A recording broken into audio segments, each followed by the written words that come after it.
네, 안녕하십니까. 인간 행동이 일어나는 이유에 대해서, 이제, 지난 시간에는 이제 여러 가지 어떤, 네 가지까지 공부를 했습니다. 욕구 불만이 들 때 욕구 충족을 위해서 폭력이나 공포감이라든지 또 조성과 같은 강제적인 비합법적인 방법을 동원하는 현상, 이럴 때 이제 우리가 행동이 일어나는 이유 중에 하나에 또 들어갈 수 있겠습니다. 그 다음에 이제 컴펜세이션이라고 그래서 보상, 어떤 보상적인 거죠. 다른 대상을 취하면서 욕구 충족을 실현하는 보상 쪽에 공격, 회피, 어떤 욕구 불만의 현장을 이탈하는 행위, 이런 것에 의해서 이제 행동이 일어나는 그러니까 이유가 되는 거죠. 이런 이유가 있기 때문에 사람이 공격적이 될 때 인간 행동이 일어나게 되고요. 그래서 그렇다면 이제 이렇게 이런 행동이 일어나는 이유들 중에서 그 행동이 일어나는 과정은 어떠한지 한번 보도록 하겠습니다. 여기 보시면 이제 쭉 도표, 그러니까 이런 다이어그램이 있습니다. 이 다이어그램이 있는데 행동이 일어나는 과정은 이렇습니다. 맨 처음에 이제 자극을 하죠. 자극의 인식이 되는 거죠.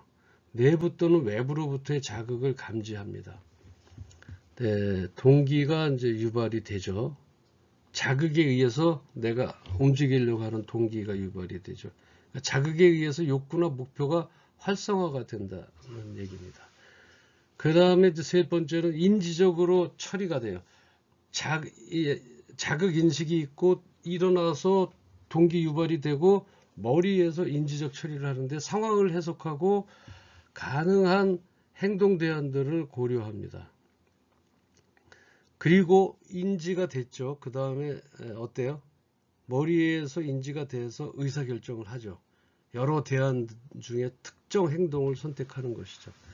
그래서 행동을 그 다음에 실행을 하고, 그러니까 선택한 행동을 실제로 수행합니다. 그래서 그 다음에 이제 그 결과를 경험하게 되고요. 그 결과에 대한 평가를 바탕으로 향후 유사 상황에서 행동에 반영하게 됩니다. 우리가요. 그래서 이 과정은 순환적이며 각 단계는 상호작용을 합니다. 또한 개인의 성격, 과거, 경험, 환경적 요인 등이 전 과정에 영향을 미치는데요.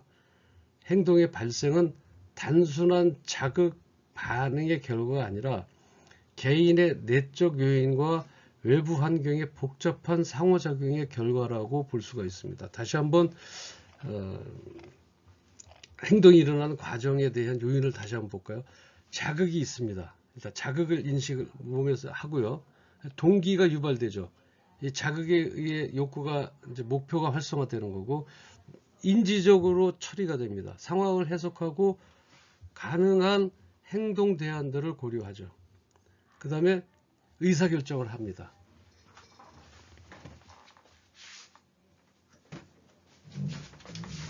의사결정을 하고 그러니까 의사결정은 이제 여러 대안 중에서 특정 행동을 선택하게 되는 거죠. 내가 몸으로 실체적으로 실행을 하고 거기에 대한 결과 경험을 느끼고 결과에 대한 결과에 대한 평가를 바탕으로 향후 유사 상황에서 행동에 반영을 합니다. 이런 과정은 순환적입니다. 그래서 각 단계는 상호작용을 하고요. 교재에 있는 것처럼 어떤 유기체에서 기억이 되고 제시를 하면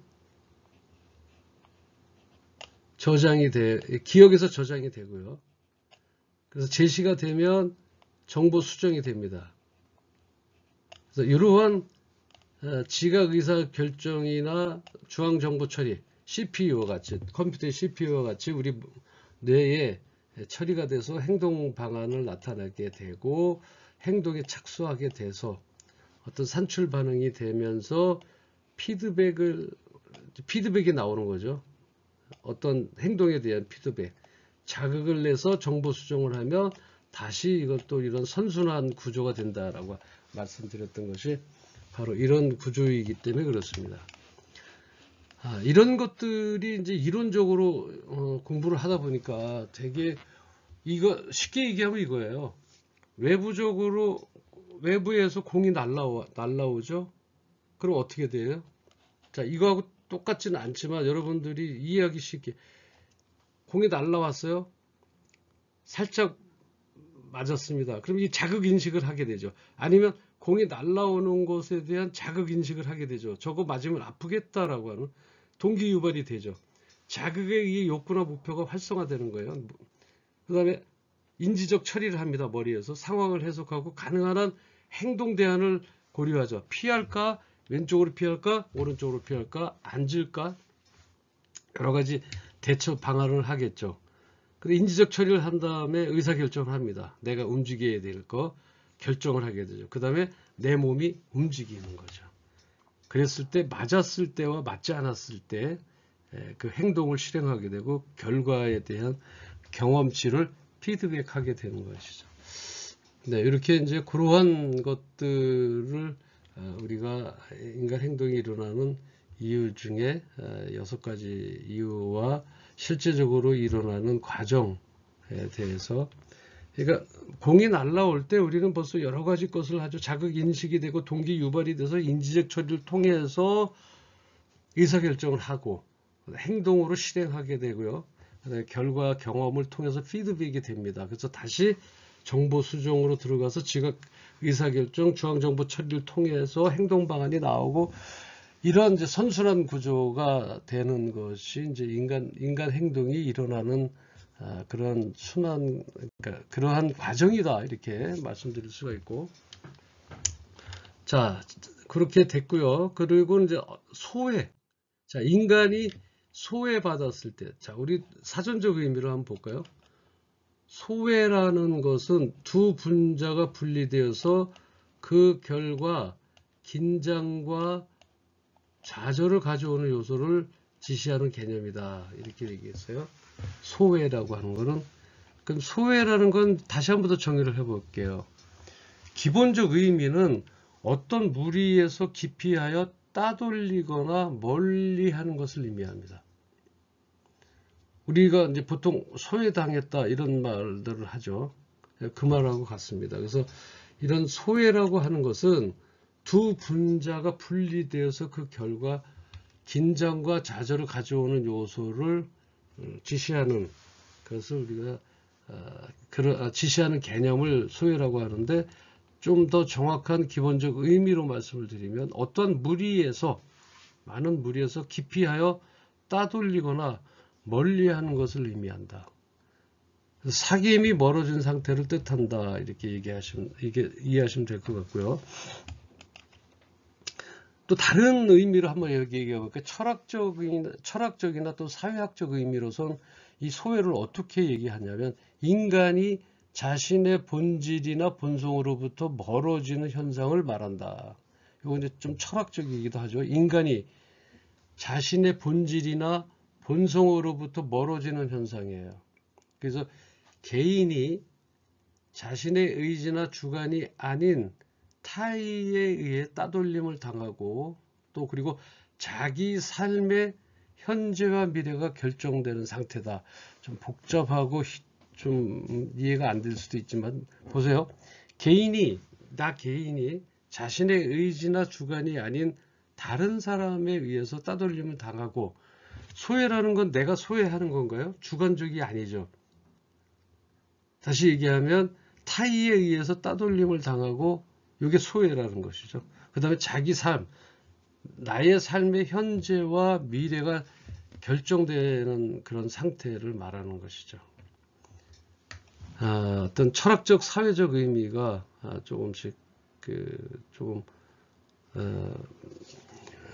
개념이 우리가 그냥 소외라고 얘기하는 것하고 실제적인 철학적, 사회적인 의미에서 나오는 소외하고는 어떤 본질적이 틀린다는 거죠. 인간이 자신의 본질, 나의 본질이나 본성으로부터 멀어지는 현상을 말한다. 이게 그죠? 개인이 자신의 의지나 주관이 아닌 소외는 개인의 자신의 의지나 주관이 아니죠. 어때요? 남한테 타의에 의한 따돌림을 당하고 자기 삶의 현재와 미래가 결정되는 상태를 얘기하는 것이죠. 자, 우리가 또 좀 철학적인 면으로 들어간다면 마르크스주의적 관점에서 우리가 본다면 말이죠.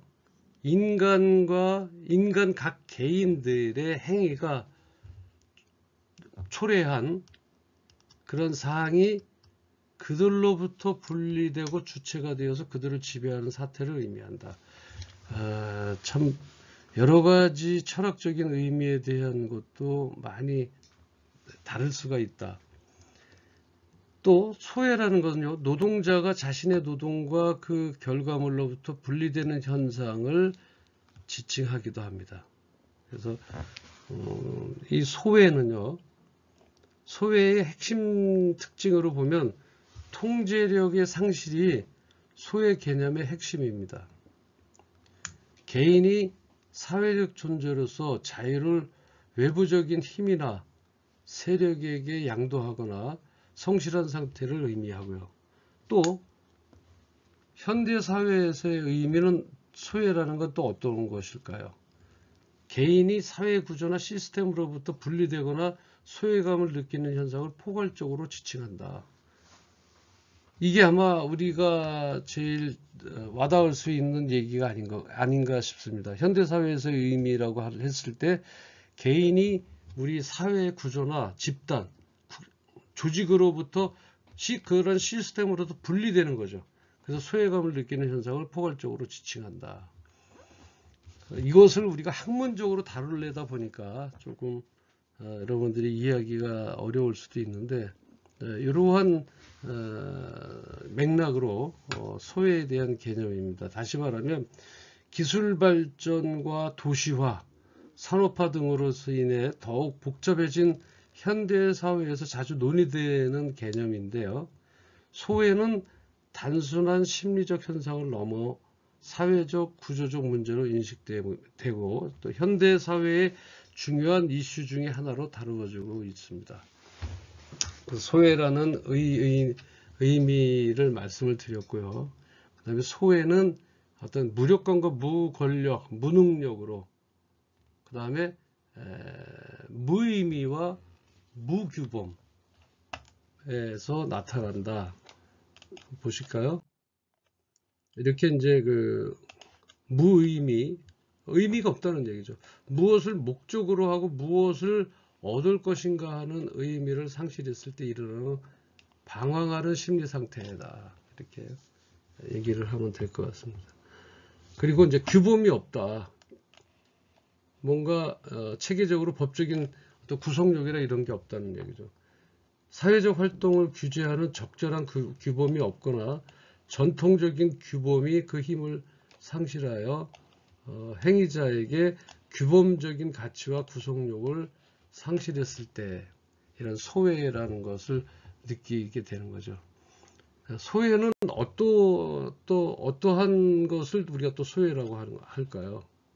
어떠한 것을 우리가 또 소외라고 하는지 한번 보도록 하겠습니다. 소외는요, 아이솔레이션, 고립, 격리, 그러니까 지식층이 그 사회 문화와 유리되어 있는 상태를 소외 개념으로 설명하고 성원 간의 상호작용이 단절될 때 나타나는 심리 상태다.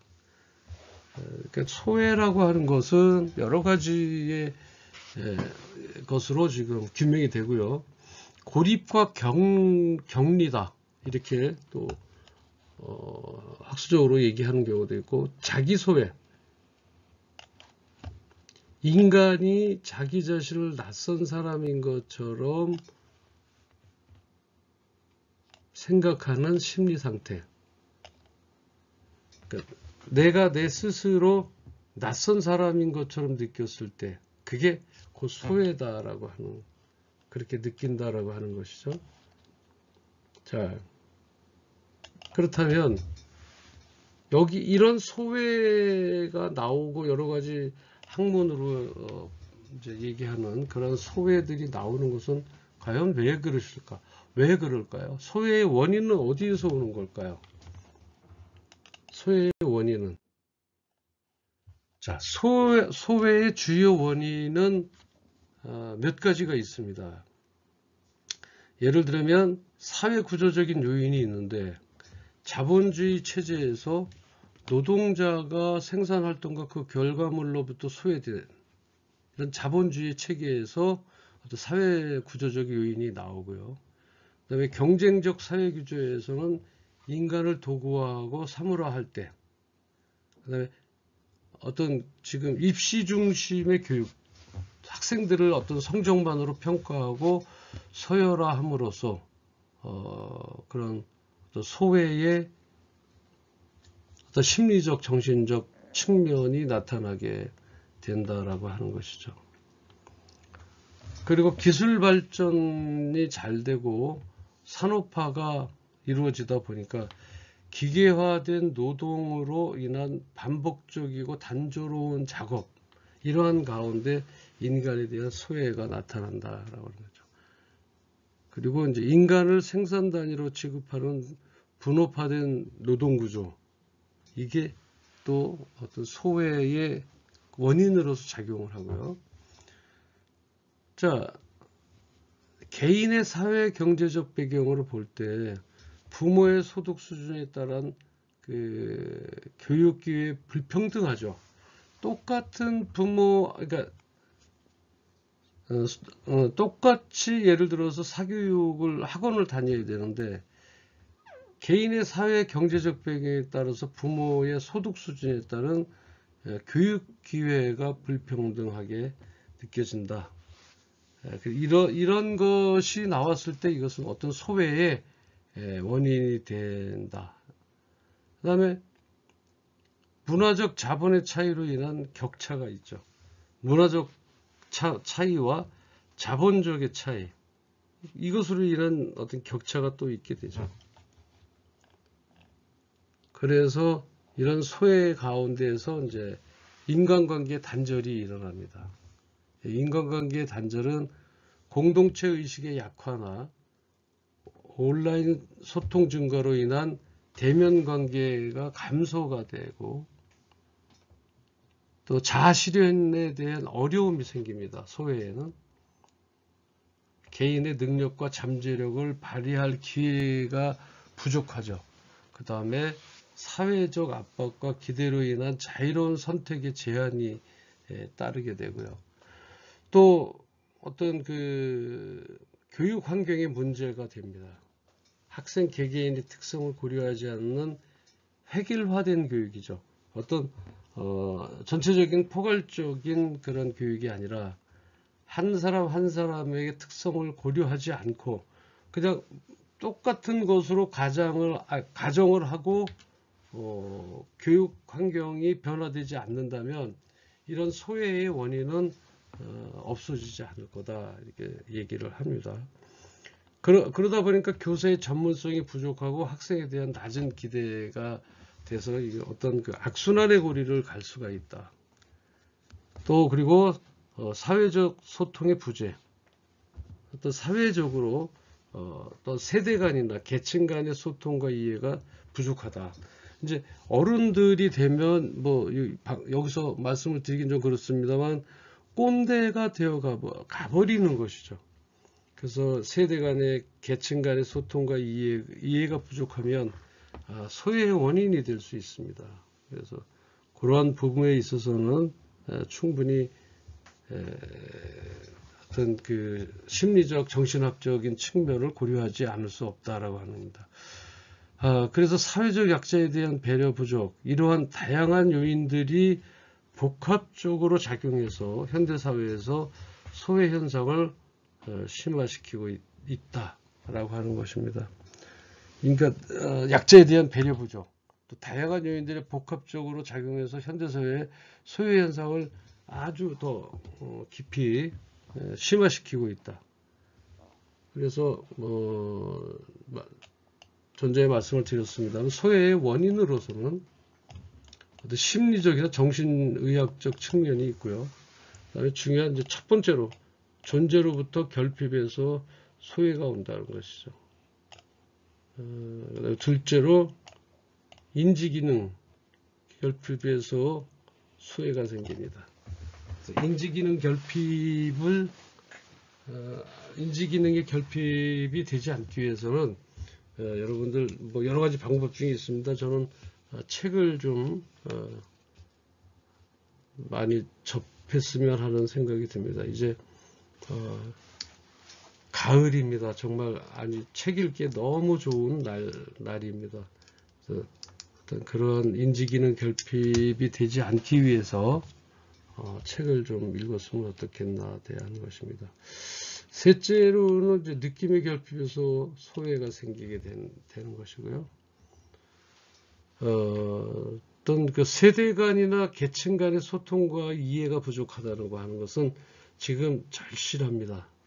저도 늘 느끼는데 여러분들하고 같이 이렇게 소통하고 어떤 그 소통을 통해서 서로의 소외감을 없앨 수 있는 그런 어떤 그 커뮤니케이션이 됐으면 좋겠다라는 생각을 저도 해봅니다.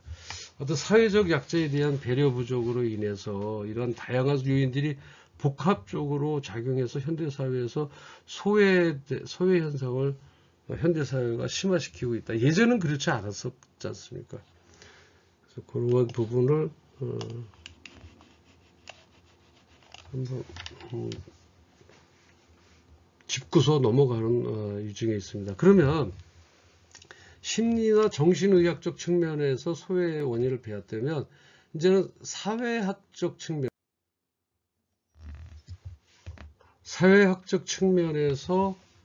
계급사회에서 나타나는 소외가 있고요. 경쟁사회에서 나타나는 소외가 있습니다.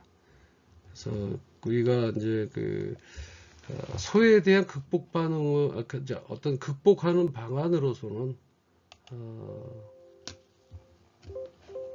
어떤 그 산업사회의 소외나 대중사회의 소외에서 거시적인 관점과 미시적인 관점이 있습니다. 그래서 이런 그 소외 극복 방안에 대해서 거시적 관점, 어떤 구성원들의 성취 욕구와 권력 욕구를 충족시키는 거시적인 관점, 그 다음에 미시적 관점에서는 그 어떤 뭐라 그럴까요? 무권력의 경우는 이제 권력을 평준화하고 기존의 권력을 회복시켜준다.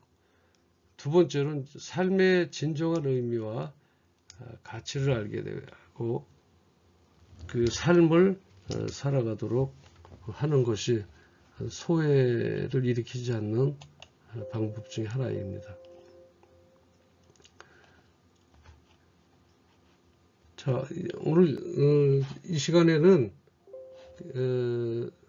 이 소외에 대해서 정리를 해서요. 이것으로 마치고 다음 시간에는 이제 다음 장으로 한 장을 챕터를 넘어가는 것으로 그렇게 하도록 하겠습니다. 시청해 주셔서 고맙습니다. 감사합니다. 수고하셨습니다.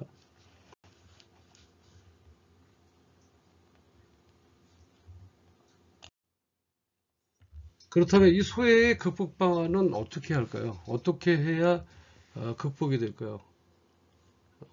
많은 것을 제시합니다. 학자들은. 근데 인간 중심의 가치관을 회복해야 된다. 인간 중심의 가치관 회복이 뭐냐? 물질 만능주의에서 벗어나 인간의 존엄성과 가치를 증시하는 문화를 조성해야 된다. 어떤 물질 만능주의에다 보니까 졸부라 그러죠. 벼락 자고 나니까 뭐 정말 부셔가 되어 있었던, 그래서 인간 중심의 가치관의 회복으로서는 물질 만능주의에서 벗어나 인간의 존엄성과 가치를 중시하는 문화를 조성하고, 또 경쟁보다는 협력과 연대를 강조하는 사회 분위기가 조성돼야 됩니다. 그리고 공동체 의식을 강화해야 된다. 가족과 이웃, 지역사회의 유대관계를 회복하고, 또 봉사활동, 동호회 등 사회 참여 활성화를 일어나야 될 것입니다. 그 다음에 의사소통 증진이라고 했는데요.